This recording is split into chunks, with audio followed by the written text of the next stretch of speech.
नमस्कार, मैं नेहा मोदी। अब वक्त हो चला है प्राइम टाइम बुलेटिन का। सबसे पहले नजर डालते हैं आज की हेडलाइंस पर। पारिवारिक कलह के ने लिया खूनी रंग।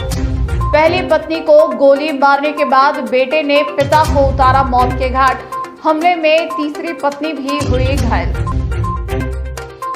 उदयपुर की बेकरिया पुलिस को मिली बड़ी सफलता। नाकाबंदी तोड़कर भागे तस्कर की कार से 127 किलो डोडा चूरा जब्त। आरोपी जंगल में कार छोड़कर हुए फरार। उदयपुर के कानौड़ में एक ही रात दो प्रसिद्ध मंदिरों के टूटे ताले, चोर नकदी और सामान लेकर हुए फरार। लगातार हो रहे चोरियों से ग्रामीणों में फैला आक्रोश। अब खबरें विस्तार से। चित्तौड़गढ़ के गंगरार थाना क्षेत्र में सोमवार रात पारिवारिक विवाद ने ऐसा खूनी रूप लिया कि पति पत्नी की जान चली गई। सुभाणिया गांव के खेत में हुए विवाद के दौरान भगवाना कालबेलिया ने कथित तौर पर अपनी पहली पत्नी भोमली पर बंदूक से फायर कर दिया। गोली लगने से भोमली की मौके पर ही मौत हो गई। मां को गोली लगते ही बेटे अनिल ने पिता पर लाठियों से हमला कर दिया। हमले में भगवाना की भी मौत हो गई, जबकि उसकी तीसरी पत्नी तारा गंभीर रूप से घायल है। सोमवार रात करीब 9 बजे सुमाणिया गांव में नदी किनारे स्थित एक खेत में परिवार के बीच शुरू हुई कहासुनी देखते ही देखते जानलेवा हमले में बदल गई। पुलिस उपाधीक्षक उदय सिंह के अनुसार भैरू सिंह जी का खेड़ा निवासी भगवाना कालबेलिया पिछले कुछ समय से अपनी तीसरी पत्नी तारा के साथ इसी खेत पर रह रहा था। खेत पर फसल और मवेशियों की रखवाली का काम किया जाता था। रात के समय भगवाना, उसकी तीसरी पत्नी तारा और 2-3 अन्य लोग खेत पर मौजूद थे। इसी दौरान भगवाना की पहली पत्नी भोमली, दूसरी पत्नी लाडू और पहली पत्नी का पुत्र अनिल वहां पहुंचे। परिवार के बीच भैरू सिंह जी का खेरा वापस चलने की बात को लेकर विवाद शुरू हुआ। बताया जा रहा है कि विवाद बढ़ने पर भगवाना ने के पास रखी बंदूक ने फायर कर दिया। गोली भोमली के पेट में लगी और उसने मौके पर ही दम तोड़ दिया। मां की मौत से गुस्साए अनिल ने पिता भगवाना पर लाठियों से हमला कर दिया। सिर पर लगातार वार होने से भगवाना भी गंभीर रूप से घायल होकर मौके पर गिर गया और उसकी मौत हो गई। इसी दौरान अनिल ने भगवाना की तीसरी पत्नी तारा पर भी हमला कर दिया। गंभीर हालत में तारा को चित्तौड़गढ़ जिला चिकित्सालय ले जाया गया, जहां प्राथमिक उपचार के बाद उसे उदयपुर रेफर किया गया। सूचना पर गंगरार थाना पुलिस मौके पर पहुंची।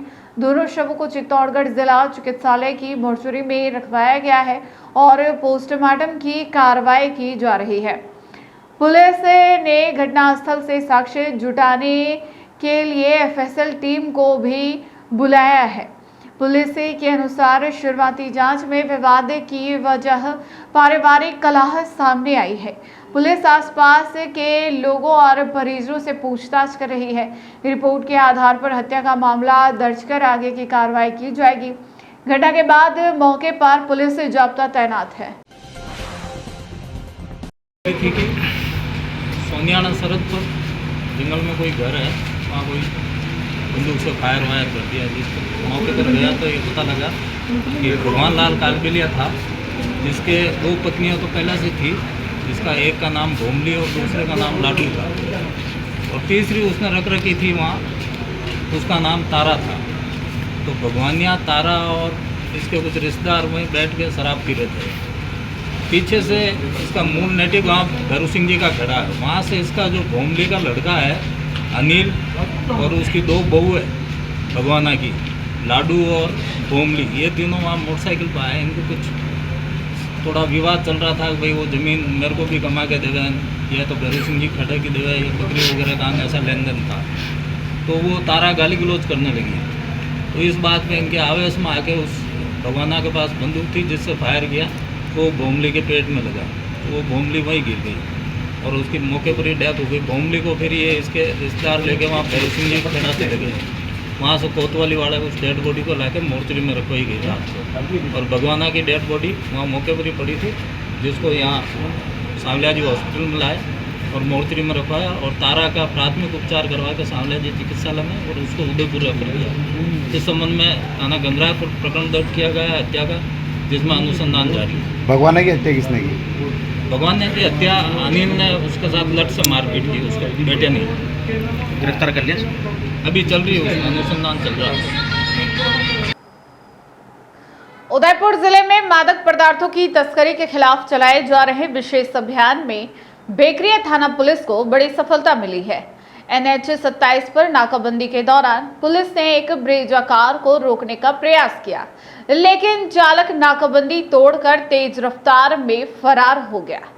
पुलिस ने पीछा किया तो आरोपी कार को सुनसान इलाके में छोड़कर जंगल और पहाड़ियों की ओर भाग निकला।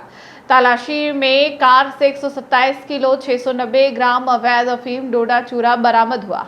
पुलिस ने कार जब्त कर आरोपी की तलाश शुरू कर दी है। बेकरिया थाना पुलिस की यह कार्रवाई अवैध मादक पदार्थों के खिलाफ चल रहे विशेष अभियान के तहत की गई। पुलिस मुख्यालय जयपुर के निर्देश पर 20 जुलाई से 20 अगस्त तक मादक पदार्थों की धरपकड़ के लिए अभियान चलाया जा रहा है। इसी क्रम में 17 अगस्त को थानाधिकारी राम अवतार मीणा के नेतृत्व में पुलिस टीम ने उदयपुर पिंडवाड़ा मार्ग पर NH 27 में नाकाबंदी की थी। इसी दौरान उदयपुर की तरफ से एक सफेद रंग की ब्रेजा कार आती दिखाई दी। पुलिस ने वाहन को जांच के लिए रुकने का इशारा किया, लेकिन चालक ने रुकने के बजाय नाकाबंदी तोड़ दी और कार को तेज गति से पिंडवाड़ा की ओर भगाने लगा। पुलिस टीम ने तत्काल वाहन का पीछा शुरू किया। पुलिस ने घेराबंदी से बचने के लिए चालक कार को क्यारी से भवरा खेत जाने वाले मार्ग पर ले गए। कुछ दूरी आगे सुनसान जगह देखकर उसने कार खड़ी कर दी और मौका मिलते ही घने जंगल और पहाड़ी क्षेत्र की ओर भाग गया।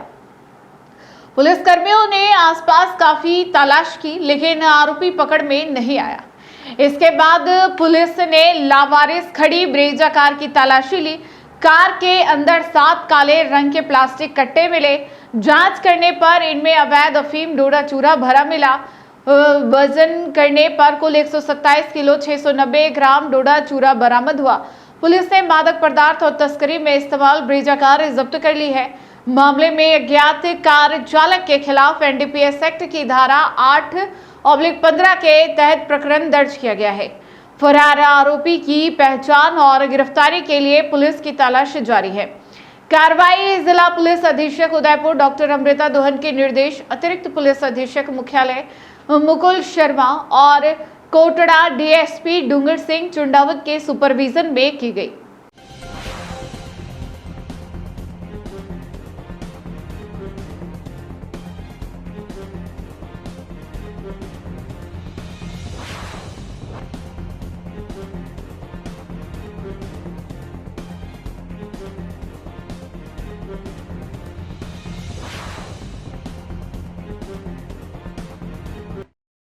उदयपुर के कानौड़ कस्बे में चोरों ने एक ही रात में 2 प्रसिद्ध मंदिरों को निशाना बनाकर पुलिस की रात्रिकालीन गश्त पर सवाल खड़े कर दिए हैं। गोपाल राय ठाकुर जी मंदिर और जैन समाज के ऋषभदेव मंदिर के ताले तोड़कर चोर नकदी और सामान ले गए। सूचना पर पुलिस मौके पर पहुंची और जांच शुरू की, लेकिन 6 महीने में करीब आधा दर्जन चोरी की वारदातों के बाद भी किसी मामले का खुलासा नहीं होने से लोगों में नाराजगी है। कानौड़ में रात के अंधेरे का फायदा उठाकर बदमाशों ने धार्मिक स्थलों को अपना निशाना बनाया। अज्ञात चोरों ने कानौड़ ठिकाने के प्रसिद्ध श्री गोपाल राय ठाकुर जी मंदिर और जैन समाज के ऋषभदेव मंदिर में घुसकर ताले तोड़े और अंदर रखा सामान तथा नकदी समेट ली। वारदात को अंजाम देने के बाद आरोपी मौके से फरार हो गए। सुबह घटना का पता लगते ही इलाके में हड़कंप मच गया। सूचना मिलने पर कानौड़ थानाधिकारी हुकुम सिंह पुलिस जब्ते के साथ मौके पर पहुंचे और दोनों मंदिरों का निरीक्षण किया। पुलिस ने वारदात से जुड़े सुराग जुटाने शुरू कर दिए हैं। आसपास के रास्तों और संभावित स्थानों पर लगे सीसीटीवी कैमरों की रिकॉर्डिंग खंगाली जा रही है, जिससे चोरों की पहचान हो सके। स्थानीय लोगों के मुताबिक कानौड़ में मंदिरों को निशाना बनाने की यह पहली घटना नहीं है। कुछ समय पहले सोनी समाज के भैरूजी बावजी मंदिर में भी चोरी हुई थी। घटना से नाराज समाज के लोगों ने पुलिस थाने पहुंचकर ज्ञापन सौंपा था और आरोपियों की गिरफ्तारी की मांग की थी। वहीं पिछले 1 महीनों के दौरान कानौड़ थाना क्षेत्र में करीब आधा दर्जन चोरी की घटनाएं सामने आने का दावा किया जा रहा है। इसके बावजूद अब तक किसी भी वारदात का खुलासा नहीं होने से पुलिस की कार्यप्रणाली पर सवाल उठ रहे हैं। लोगों का आरोप है कि रात के समय प्रभावी गश्त नहीं होने से के कारण बदमाशों के हौसले बढ़ रहे हैं। लगातार हो रही चोरियों ने शहरवासियों और ग्रामीणों की चिंता बढ़ा दी है। स्थानीय नागरिकों ने पुलिस के उच्च अधिकारियों से रात्रिकालीन गश्त मजबूत करने, मंदिरों और संवेदनशील स्थानों की सुरक्षा बढ़ाने तथा हालिया चोरी की घटनाओं का जल्द खुलासा कर आरोपियों को गिरफ्तार करने की मांग की है।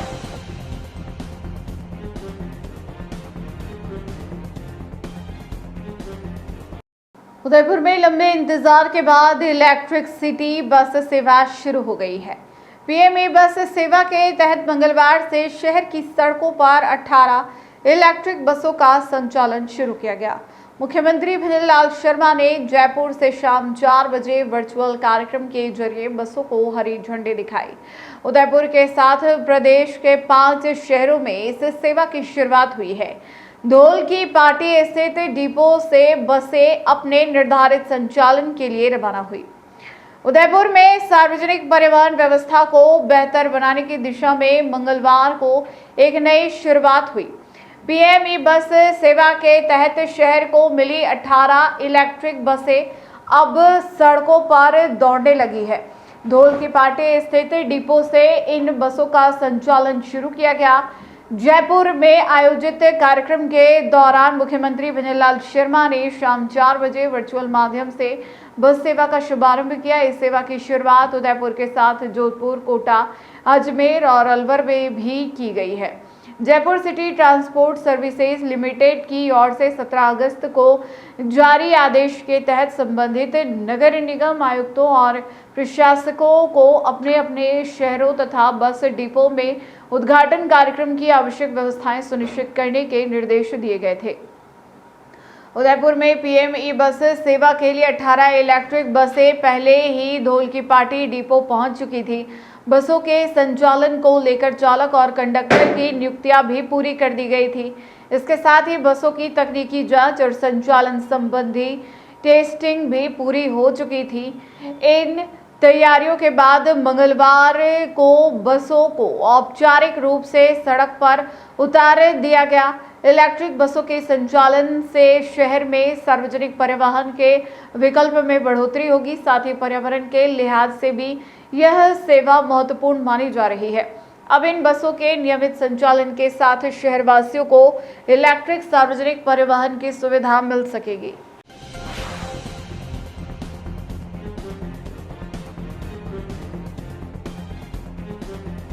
डूंगरपुर जिले में अवैध विस्फोटक सामग्री के खिलाफ चलाए जा रहे ऑपरेशन पृथ्वी के तहत ओबरी थाना पुलिस ने बड़ी कार्रवाई की है। पुलिस ने एक किराना दुकान की तलाशी लेकर बड़ी मात्रा में विस्फोटक सामग्री बरामद की है। कार्रवाई में 53 जिलेटिन के गोले, 5 जिलेटिन के टुकड़े, 100 डिटोनेटर और 46 फीट फ्यूज वाटर वायर जब्त किया गया। पुलिस ने दुकान संचालक 50 वर्षीय राजेंद्र सिंह पवार को गिरफ्तार किया है। आरोपी के पास विस्फोटक सामग्री रखने के संबंध में कोई वैध दस्तावेज नहीं मिला। डूंगरपुर के ओबरी कस्बे में किराना दुकान से मिली इस विस्फोटक सामग्री ने पुलिस को भी चौंका दिया। पुलिस ने के अनुसार 17 अगस्त 2026 को मुखबिर से सूचना मिली थी कि ओबरी से में राजेंद्र सिंह पवार की किराना दुकान में भारी मात्रा में अवैध विस्फोटक पदार्थ रखा हुआ है। सूचना को विश्वसनीय मानते हुए पुलिस ने तत्काल कार्रवाई की, क्योंकि तलाशी वारंट लेने में लगने वाले समय के दौरान सामग्री को हटाए जाने की आशंका थी। सूचना मिलने के बाद ओबरी थानाधिकारी रमेश कुमार अपनी टीम के साथ सरकारी वाहन से मौके पर पहुंचे। टीम ने एएसआई दिग्विजय सिंह और कांस्टेबल कन्हैयालाल शामिल थे। पुलिस ने ओबरी स्थित राजेंद्र सिंह पवार की किराना दुकान पर पहुंचकर जांच शुरू की। पुलिस ने दुकान के काउंटर की तलाशी ली तो अंदर सफेद प्लास्टिक के कट्टे में विस्फोटक सामग्री रखी मिली।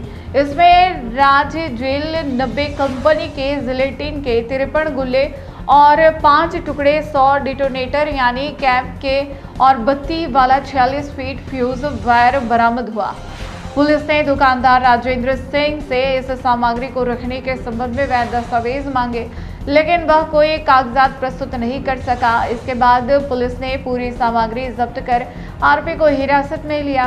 पुलिस के अनुसार बिना वैध अनुमति विस्फोटक सामग्री को अपने कब्जे में रखना मानव जीवन के लिए गंभीर खतरा पैदा कर सकता है।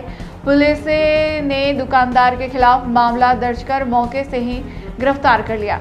यह कार्रवाई पुलिस अधीक्षक डूंगरपुर मनीष कुमार के निर्देशन में अतिरिक्त पुलिस अधीक्षक खेव सिंह और सागवाड़ा वृत्ताधिकारी हेरम्बित जोशी के निकट पर्यवेक्षण में और ओबरी थानाधिकारी रमेश कुमार के नेतृत्व में की गई। उदयपुर के एक बालिका गृह में 10 वर्षीय मासूम से कथित दुष्कर्म की सनसनीखेज वारदात के सामने आने के बाद सनातन धर्म रक्षक दल ने कड़ा रुख अपनाया है। संगठन ने जिला प्रशासन से पूरे मामले की निष्पक्ष, स्वतंत्र और समयबद्ध उच्च स्तरीय जांच की मांग की है। 15 अगस्त को उजागर हुए इस मामले में संगठन ने बालिका गृह के प्रबंधन, सुरक्षा व्यवस्था और शिकायतों की अनदेखी पर गंभीर सवाल उठाते हुए जिम्मेदार लोगों पर सख्त कार्रवाई की मांग की है। उदयपुर की इस घिनौनी घटना ने बाल संरक्षण व्यवस्थाओं की पोल खोलकर रख दी है। सनातन धर्म रक्षक दल ने मामले की तह तक जाने के लिए संस्था की संस्थापका बसंती वैष्णव, संचालिका प्रबंधन और सभी कर्मचारियों की भूमिका की निष्पक्ष जांच की मांग रखी है। संगठन का कहना है कि यह पता लगाया जाना बेहद जरूरी है कि पीड़ित बालिका ने पूर्व में किसी जिम्मेदार के सामने कोई शिकायत दर्ज कराई थी या नहीं और उस पर संस्था द्वारा क्या कदम उठाए गए। मामले की निष्पक्षता सुनिश्चित करने के लिए संगठन ने संस्था के शिकायत रजिस्टर, प्रवेश और उपस्थिति record, staff list, duty chart, निरीक्षण रिपोर्ट और सीसीटीवी फुटेज के बैकअप को तुरंत सुरक्षित कर खंगालने की मांग की है। साथ ही कर्मचारियों के पुलिस सत्यापन और नियुक्ति प्रक्रिया की भी जांच की अपील की गई है। संस्था में वर्तमान और पूर्व में रह चुकी सभी बालिकाओं की सुरक्षा समीक्षा कर गोपनीय तरीके से जानकारी जुटाने को कहा गया है ताकि किसी अन्य अनहोनी का पता चल सके। विज्ञप्ति में स्पष्ट किया गया कि यदि संस्था के पंजीयन, मान्यता और प्रशासनिक रिकॉर्ड की जांच में कोई लापरवाही या सुरक्षा नियमों का उल्लंघन पाया जाता है तो संस्था का लाइसेंस तुरंत निरस्त किया जाए। सनातन धर्म रक्षक दल ने साफ किया है कि वे किसी को बिना जांच दोषी ठहराने की मांग नहीं कर रहे हैं, बल्कि हर पहलू की कानूनी जांच चाहते हैं। प्रशासन, पुलिस और बाल कल्याण समिति से पीड़ित बालिका की सुरक्षा और गोपनीयता को प्राथमिकता देते हुए गवाहों को डराने या आरोपियों को बचाने वालों पर भी कठोर कानूनी कार्रवाई करने की मांग की गई है।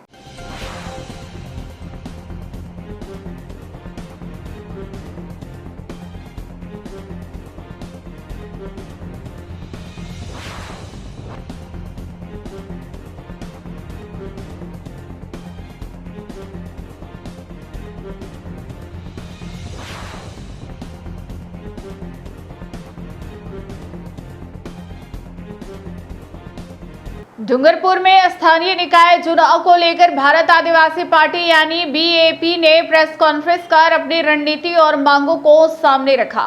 पार्टी ने सभापति पद के लिए अन्य पिछड़ा वर्ग यानी ओबीसी समाज से स्थानीय और योग्य उम्मीदवार को मौका देने की मांग की है। प्रदेश प्रभारी दिग्विजय सिंह चुंडावत और जिला अध्यक्ष अनुतोष रोत ने कहा कि उम्मीदवार चयन में स्थानीय परिस्थितियों, सामाजिक समीकरणों और जनता की भावनाओं को प्राथमिकता मिलनी चाहिए। पार्टी नेताओं ने स्थानीय नेतृत्व की अनदेखी को लेकर भी नाराजगी जताई। डूंगरपुर में स्थानीय निकाय चुनाव की तैयारियों के बीच भारत आदिवासी पार्टी ने राजनीतिक भागीदारी और प्रतिनिधित्व का मुद्दा उठाया है। प्रेस कॉन्फ्रेंस में पार्टी के प्रदेश प्रभारी दिग्विजय सिंह चुंडावत और जिला अध्यक्ष अनुतोष रोत ने सभापति पद के उम्मीदवार को लेकर अपनी मांग स्पष्ट की। बीएपी नेताओं का कहना है कि स्थानीय निकाय में नेतृत्व ऐसे व्यक्ति के हाथों में होना चाहिए जो क्षेत्र की समस्याओं और आमजन की जरूरतों को नजदीक से समझता हो। पार्टी ने सभापति पद के लिए ओबीसी समाज से योग्य और स्थानीय उम्मीदवार को मौका देने की मांग की है। नेताओं के मुताबिक ओबीसी वर्ग की राजनीतिक भागीदारी को नजरअंदाज नहीं किया जाना चाहिए। प्रेस कॉन्फ्रेंस में पार्टी पदाधिकारियों ने टिकट वितरण की प्रक्रिया में स्थानीय कार्यकर्ताओं की राय को महत्व देने की भी बात कही। उनका कहना है कि उम्मीदवार का चयन केवल राजनीतिक समीकरणों के आधार पर नहीं बल्कि स्थानीय जनता की भावनाओं और क्षेत्र की सामाजिक परिस्थितियों को ध्यान में रखकर होना चाहिए। बीएपी नेताओं ने कहा कि पार्टी लंबे समय से वंचित, आदिवासी, पिछड़े और आमजन से जुड़े मुद्दों को राजनीतिक मंच पर उठाती रही है। ऐसे में स्थानीय निकाय चुनाव में भी सामाजिक प्रतिनिधित्व को प्राथमिकता मिलना जरूरी है। प्रदेश प्रभारी दिग्विजय सिंह चुंडावत और जिला अध्यक्ष अनुतोष रोत ने संबंधित राजनीतिक नेतृत्व से स्थानीय परिस्थितियों को समझते हुए फैसला लेने की अपील की। उन्होंने स्पष्ट किया कि स्थानीय कार्यकर्ताओं की राय और जनता की भावनाओं की अनदेखी स्वीकार नहीं की जाएगी। अब स्थानीय निकाय चुनाव को लेकर सभापति पद के उम्मीदवार के चयन पर राजनीतिक गतिविधियां और तेज होने के आसार हैं। इसका जो प्रेस वार्ता रखा गया है उसमें हमारे प्रदेश प्रभारी दिग्विजय सिंह जी, हमारे आबिद भाई पूर्व नगर अध्यक्ष और मीडिया के तमाम साथी, आपका आभार हमारे कहने पर आपने प्रेस वार्ता में पधारे उसके लिए। आज का जो प्रेस वार्ता है उसका मूल मोटो यही है, कल जो लॉटरी हुआ नगर परिषद का, उस नगर परिषद की लॉटरी में इन लोगों ने जो किया है वो आप सबने देखा भी होगा। कल का पूरा दिन इसी में चला। कुछ इनके जो भाजपा में लोग हैं इन्होंने भी विरोध दर्ज कराया। हम लोग भी उसी वजह से आज प्रेस कॉन्फ्रेंस कर रहे हैं कि इन्होंने जो लॉटरी प्रक्रिया रखी है उसमें जो वार्ड है, वार्डों का जो इन्होंने पुनर्गठन किया, उस पुनर्गठन को लेकर के इन लोगों ने मात्र का मात्र पुनर्गठन बोला है, किया नहीं है। आगे पीछे कर दिया, जैसे 39वां वार्ड है उसको 40 कर दिया, 40वां उसको पहला कर दिया, पहला उसको दूसरा कर दिया। इसके अलावा यहाँ जो शहर में लोग रह रहे हैं वो अधिकतम लोग ओबीसी से आते हैं। उनका इसमें कितना परसेंटेज है वो आपको मालूम है, मुझे कहने की आवश्यकता नहीं है। इनका प्रतिनिधित्व कितना दिया गया है आज आप देखिए। ओबीसी के अंदर नाना करते 22 से 25 जातियाँ जो यहाँ रह रही है निवासरत, उनका क्या है, क्या प्रेजेंटेशन है। उनके नाम से चौक बने हुए हैं, जैसे कंसारा को नाम से कंसारा चौक बना हुआ है, सोनिया चौक बना हुआ है, श्रीमाल है वो उनका है, भोईवाड़ा है उसके अंदर भोई रह रहे हैं। ऐसा बहुत सारा है। वहाँ पर इन्होंने क्या छेड़खानी करी है देख लीजिए आप लोग। हम तो ये विरोध दर्ज करवा रहे हैं। इन्होंने तो पहले ही कैविएट लगा रखा है, कह रखा है कि आप वहाँ कोर्ट में जा ही नहीं सकते। तो वैसे हमारा ये मानना है कि आप शहर के अंदर उन लोगों को लाना चाह रहे हैं। हम चाहते हैं शहर का विकास हो, ऐसा नहीं कह रहे कि शहर का विकास नहीं हो। पिछली बार इन लोगों ने कहा अमृत जी कलाशो उस पोस्ट पे बैठाए जरूर थे लेकिन उनको काम नहीं करने दिया, क्योंकि हमारे भी 5 पार्षद उस सिस्टम के अंदर बनाए थे हमने पिछली बार, वो बैठे थे। उस आदमी का जातिगत वो आदिवासी था, इस वजह से उसको काम नहीं करने दिया गया। इनके जितने लोग हैं भाजपा के अंदर वो लोग उनको काम नहीं करने देना चाहते थे इस वजह से, ताकि पता चले कि एसटी की सीट आती है तो एक आदिवासी आदमी काम नहीं कर सकता है। हम लोग सबको साथ लेकर के चल रहे हैं। हमारा आज तक का एक भी बयान ऐसा नहीं है जिसकी वजह से। लेकिन जिनका है यहाँ पे रेशो ज़्यादा, उनका क्या? जो लोग ओबीसी निवासरत हैं यहाँ के मूल मालिक है, उनका क्या? उन लोगों के लिए क्या किया? एससी जहाँ अधिकतम ले रहे हैं वहाँ इन्होंने एसटी वार्ड डाल दिया। एसटी जहाँ रह रहे हैं अधिकतम वहाँ ओबीसी का तो लगभग डाला ही नहीं है, जनरल कर दिया है, ओपन सीटें कर दिए। यहाँ पे मेरा ऐसा मानना है कि इनके बीजेपी का क्या होगा क्या नहीं होगा मुझे नहीं पता, कौन इनका दावेदार आएगा, कौन चुनाव लड़ेगा, वो मेरा विषय नहीं है। लेकिन गुप्ता जी के नाम पे इन्होंने बोलबाला कर रखा है। गुप्ता जी बाहरी हैं, यहाँ के नहीं है। हम कहना चाहेंगे यहाँ का क्षेत्रीय व्यक्ति करे ना, आए ना फ्रंट में। क्या भाजपा के पास में कोई व्यक्ति नहीं है? यहाँ का कोई व्यक्ति इस शहर को नहीं चला सकता है? किसने कह दिया कि गुप्ता ही काम करेगा तो शहर का विकास होगा? सब लोग कहते हैं गुप्ता जी ने बहुत अच्छा किया, गुप्ता जी ने बहुत अच्छा। अरे भाई, अमृत कैलाशों को भी तो आप लोगों ने काम नहीं करने दिया। काम तो करने देते, आप ही के पार्षद थे, आप ही का सिस्टम था, आप ही का डबल इंजन सरकार था। कौन कहता है पैसा नहीं आता है? सिर्फ मात्र और मात्र जातिगत। आज भी कहीं न कहीं हमें एहसास होता है कि निचली जातियों को यह समांतर नहीं मानते। ये नाना करते उस आदमी को, वो रोया है हमारे सामने। आज मैं खुल करके कहना चाहूँगा, समय पूर्ण हो गया, मेरा कार्यकाल पूर्ण हो गया। अमृत कैलाशवा हमारे सामने रोए हैं, कहा है उन्होंने कि हमारे साथ में ऐसा होता है, सिस्टम में ऐसा होता है। आज कहना इसलिए पड़ रहा है कि इन्होंने जो छेड़खानी करी है वो मात्र सामान्य वर्ग को आगे लाने के लिए और सामान्य सीट को जो ओपन रखा गया उसमें मात्र कहने का है। अगर ऐसा ही मानते तो भाजपा में अभी चुनाव लड़ेंगे। अगर इनका बोर्ड बनता है, अब की बार वैसे कंपटीशन है इनको, नहीं स्पष्ट कह नहीं सकते हमारा बोर्ड बनेगा, लेकिन बन जाता है तो क्या ये ओपन कैटेगरी में किसी एससी के व्यक्ति को बोर्ड में बैठा सकते हैं क्या? हमारा ये सवाल है उन लोगों से। क्या ओबीसी के व्यक्ति को सीट दे सकते हैं? ये कहना चाहूँगा। यहाँ बहुत सारे लोग रहते हैं, है ना, इनका रेशो है, उन रेशो के अनुसार अगर ये लॉटरी आवंटन करते हैं तो हमें विरोध नहीं होता, ऐसा कहना चाहूँगा। आज तक के आंकड़े हैं, ये आप लोग देख लीजिएगा, भाई हमारे इसके बारे में बताएंगे। मैं तो यही कहना चाहूँगा कि इन्होंने कैविएट लगा करके अपनी मनमर्जी करी है, सरकार अपनी मनमर्जी से। और अभी कल, आज और कल के दिन में जिला परिषद का और पंचायत समिति का और इनका लॉटरी था, पंच सरपंच का लॉटरी था, उसको इन्होंने 1 महीना आगे तक खेल दिया। ये कहीं न कहीं इनको डर है, इस क्षेत्र का डर है कि क्षेत्र में भारत आदिवासी पार्टी आगे आ रही है, दिन ब दिन इनका ग्राफ बढ़ता जा रहा है, इनको रोका कैसे जाए? अंतिम समय में करेंगे तो ये लोग विरोध दर्ज नहीं करवा पाए, उसमें भी छेड़खानी करने की इनकी आशंका नजर आ रही है हमको। वैसा होगा नहीं, क्योंकि अनुसूचित क्षेत्र के अंदर यहाँ अधिकतम लोग आदिवासी रहते हैं, तो इनका प्रतिनिधित्व ज़्यादा है, इस वजह से रिजर्वेशन उन वार्डों में तो दे ही। टी न्यूज़ राजस्थान के बुलेटिन में फिलहाल अब तक के लिए इतना ही। आइए चलते चलते फिर से नजर डालते हैं आज के टॉप हेडलाइंस पर। पारिवारिक कलह के ने लिया खूनी रंग। पहली पत्नी को गोली मारने के बाद बेटे ने पिता को उतारा मौत के घाट। हमले में तीसरी पत्नी भी हुई घायल। उदयपुर की बेकरिया पुलिस को मिली बड़ी सफलता। नाकाबंदी तोड़कर भागे तस्कर की कार से 127 किलो डोडा चूरा जब्त। आरोपी जंगल में कार छोड़कर हुए फरार। उदयपुर के कानौड़ में एक ही रात 2 प्रसिद्ध मंदिरों के टूटे ताले, चोर नकदी और सामान लेकर हुए फरार। लगातार हो रहे चोरियों से ग्रामीणों में फैला आक्रोश। आज के बुलेटिन में इतना ही। अब दीजिए इजाजत नेहा मोदी को। ऐसे ही तमाम बड़ी खबरें देखने के लिए बने रहिए टी न्यूज़ राजस्थान के साथ। नमस्कार।